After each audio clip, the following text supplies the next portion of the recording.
Muling binanatan ni Sekretary Gibo ang China matapos ang isang pahayag ng China na hindi kukonsintihin ng China ang probokasyon at pagpapanggap ng Pilipinas na biktima. Alamin ang buong detalye mamaya. Habang binanatan naman ng Germany ang China at sinabing walang karapatan ang China na angkinin ang buong karagatan sa pamamagitan ng kanilang historical rights. Habang nagbigay rin ng mariing pahayag si Representative Rufus Rodriguez ng Cagayan de Oro sa isang Inter-Parliamentary Alliance on China sa Belgium na kinokondena ang agresyon ng China sa West Philippine Sea kung saan naghain na umano ang Pilipinas ng mahigit sa 200 diplomatikong protesta laban sa China, ngunit patuloy pa rin ang mga pamimilit na aksyon ng China sa West Philippine Sea. Kaya't para malaman ang buong detalye ay tumutok at makinig na mabuti. Sa patuloy na tensyon sa pagitan ng China at Pilipinas, sinabi ng tagapagsalita ng China Ministry na si Jiang Bin na hindi umano kukonsintihin ng China ang probokasyon at pagpapanggap ng Pilipinas na biktima na nagpapakasasa sa probokasyon at nagpapagulo at nakikipagsabwatan sa mga panlabas na kapangyarihan. Kaya't bilang tugon, ginamit ng Department of National Defense ang mga salita ng China na nagsasabing hindi kukonsintihin ng Pilipinas ang mga probokasyon at pagpapanggap ng China na biktima. Sinabi ni Sekretary Gibo na ang China ang tunay na banta sa katatagan sa rehiyon at ang kanilang mga kasinungalingan ay mula sa maling paglagay ng label at sa mga lehitimong aksyon hanggang sa pag-embento ng kasaysayan. Idinagdag ni Sekretary Gibo na ang Pilipinas ay mananatiling hindi natitinag sa paggiit ng pambansang interes nito sa West Philippine Sea at sa pagtataguyod sa internasyonal na batas at sa kaayusang nakabatay sa mga patakarang internasyonal. Sa ikatlong araw na dialogo sa Maynila tungkol sa West Philippine Sea, muling iginiit ng China ang kanila umanong historical rights sa West Philippine Sea. Talk about the history of the South China Sea. More than 2,000 years ago, our Chinese ancestors began navigating the South China Sea and learning about it through maritime activities, discovering and naming the South China Sea islands. At least since Tang and Song dynasties, China began to administer the islands and the nearby waters of the South China Sea. They are all recorded in the rich and reliable records of China throughout the history.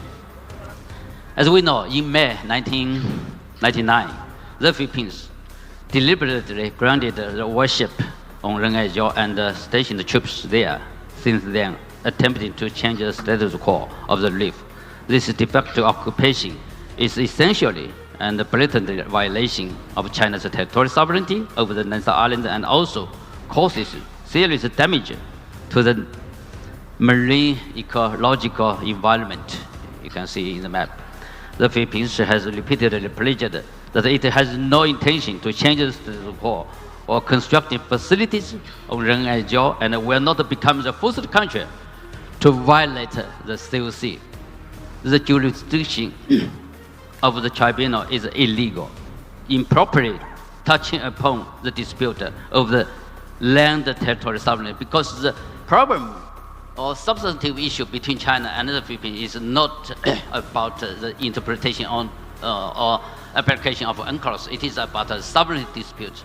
Agad naman itong sinagot ni Ms. Pim Trang, isang research fellow sa Max Planck Foundation for International Peace and the Rule of Law na nakabase sa Germany, kung saan sinabing wala umanong karapatan ang China na angkinin ang buong karagatan sa pamamagitan ng historical rights nito.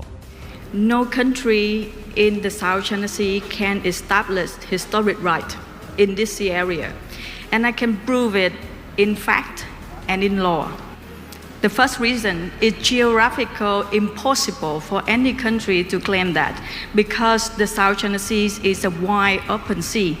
And from the historical fact presented by Bill Hayton and also other panelists in here, that no country in the history can control this wide open sea alone in order to exclude the exploration and exploitation of natural resources from other countries. The first thing, geographically impossible to claim historic right.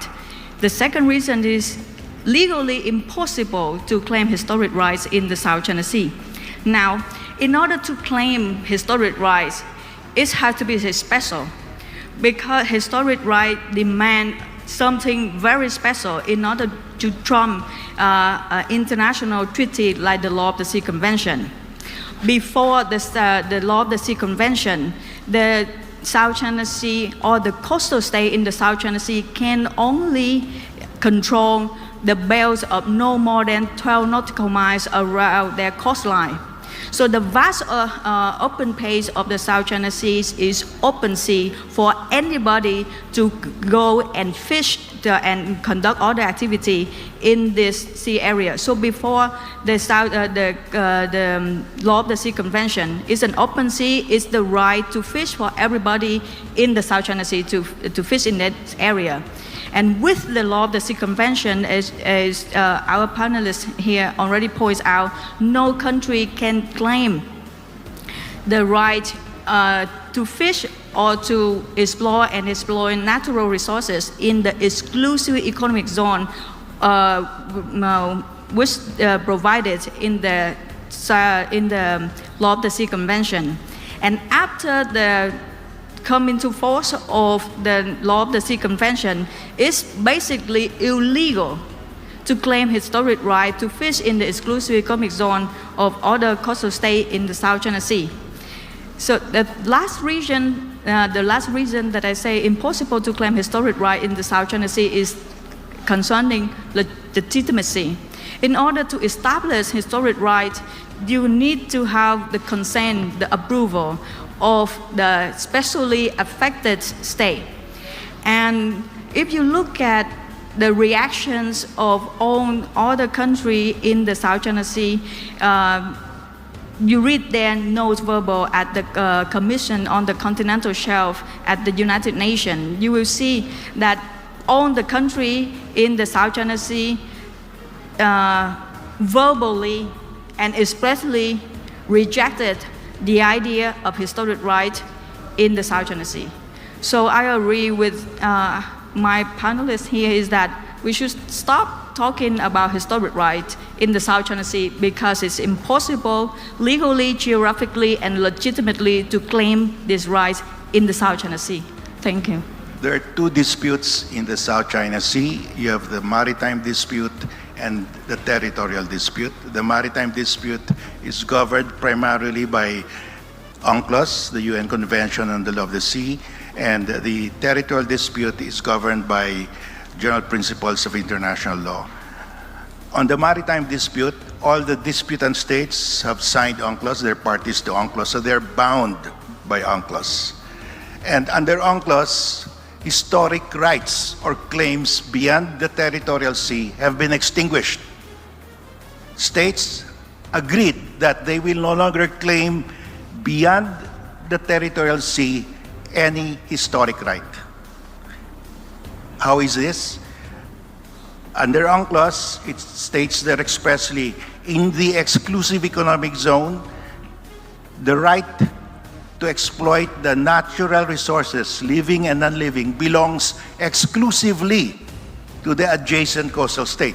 So the Philippines has the exclusive right to exploit its exclusive economic zone. That's why it's called exclusive economic zone, because the adjacent state has the exclusive right to exploit all the natural resources in the exclusive economic zone. That's 200 nautical miles from the archipelagic baselines of the Philippines. So it's very clear, historic rights have been extinguished. Habang isinasagawang isang dialogo sa Maynila kaugnay sa pinagtatalunang West Philippine Sea, nagbigay rin ng mariing pahayag si Kinatawan Rufus Rodriguez ng Cagayan de Oro na kinokondena nito ang agresyon ng China sa West Philippine Sea sa isang Inter-Parliamentary Alliance on China sa Belgium. Sinabi ni Rodriguez na naghain na ang Pilipinas ng mahigit sa 200 diplomatikong protesta laban sa China, ngunit patuloy pa rin ang mga pamimilit na aksyon ng China sa West Philippine Sea. Philippines has filed since 2022 245 diplomatic protests for China's attacks and dangerous behavior in the West Philippine Sea, our 200-mile canal zone.